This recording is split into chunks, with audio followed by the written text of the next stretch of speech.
Hi mga darlings, ipapakita ko sa inyo ang puno ng cassava. This is how the cassava tree looks like. Tapos ang cassava, dito yan na parang kamuti. Pero ito yung cassava tree. Tapos dati, na maliit pa kami, eto kukunin namin to. Tapos ika-curl namin yung aming buhok. I show you how. Umulang kasi ngayon dito kila Madam May. By the way, speaking of Madam May, nag-declutter si Madam ng kanyang mga damit. Tapos pinamimigay. Ngayon, yung kapatid niya, tinitingnan muna yung mga damit, kung sinong bibigyan. Nakita ko to. Tapos sabi ko, okay na lang yun. Ayan, ang cute niya, oh. Ano to? Parang dress shorts. Ganyan. Kaya yan, kinuha ko siya. Nagandahan ako. Ayan. Tumaba na talaga ang inyong lingkod. Oh, sige, umuulan dito. Ayan, oh. Nasana ako. Ito si Boy nga. May kabata si Boy. Kriminal naman. Kriminal. Namatay og tao.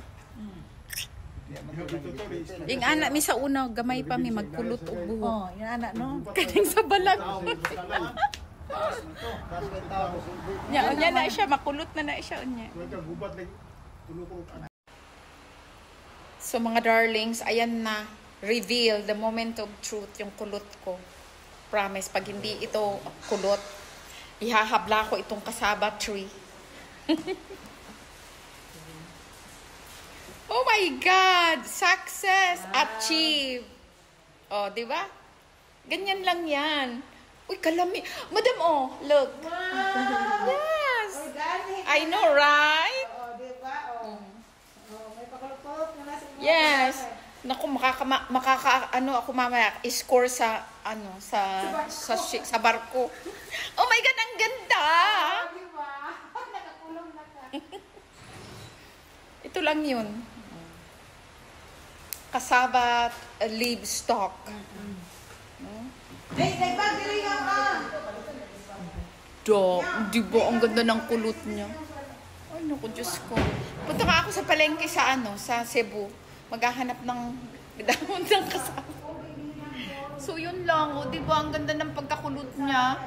There is no flat iron that can make it. Naturally. Di ba ang ganda?